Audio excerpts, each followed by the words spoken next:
ఇప్పుడు అనుకో బ్యాడ్ ఏమన్నా ఫరక్ చేసి మిమ్మల్ని మీకు అవకాశం ఇవ్వలేరు అనుకో, నేను ఆయన దగ్గర పోయి సీఎం గారి దగ్గర పోయి నేను అడగను. ఏమడుగుతా? సదాశివపేట మున్సిపల్ చైర్మన్ 26 గెలిస్తే 26 గెలిచిరా, 20 గెలిపిస్తే 20 గెలిచిరా అని అడుగుతా. పైసలు 18 అంటే 18గా అడుగుతా.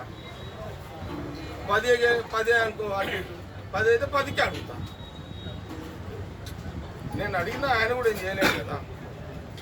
10 ఏళ్ళు మనం లేము, 3 ఏళ్ళు ఇంకా అధికారం ఉంది ఇక్కడ.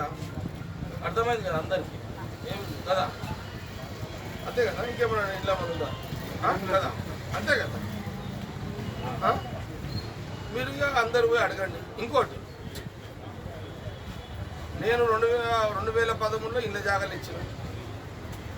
నేను 14లో ఓడిపోయినా. ఇళ్ళ జాగాల కబ్జా బీఆర్ఎస్ వచ్చింది, వాళ్ళని నిలబొట్టారు. సర్టిఫికేట్లు వాళ్ళ దగ్గరనే ఉన్నాయి. భూమి సగం గ్యాగ్ చేసేసారు. వాళ్ళ ఊరు లీడరే సదాశివపేట నాయకు, వాళ్ళ ఊరు మంచి కదా చేసిండు. నేను ఈ కాన్స్టిట్యూన్సీకి ఎమ్మెల్యేనే. నేను ఆ ఊరు సంగారెడ్డి.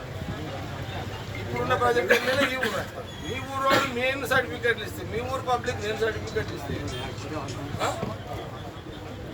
సంగారెడ్డి నియోజకవర్గం ఎమ్మెల్యే జగ్గారెడ్డి, ఆ ఊరోడు సంగారెడ్డి వచ్చి సదాశివపేట గరీబులకు ప్లాట్ ఇస్తాను.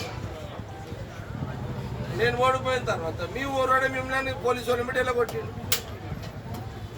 అంతే కదా? ఓడగొట్టిండు. ఓడగొట్టింది. ఓకే, ప్రజలు నిర్ణయం. వాళ్ళకి ఏం చేసింది, వాళ్ళ ఇష్టం వాళ్ళది. అంతే కదా? అయిపోయింది. మళ్ళీ ఇప్పుడు 10 ఏళ్ళ తర్వాత మళ్ళీ మన గవర్నమెంట్ వచ్చింది. మొన్న నేను నెల కిందట వచ్చిన, సిద్ధాపూర్ వచ్చిన.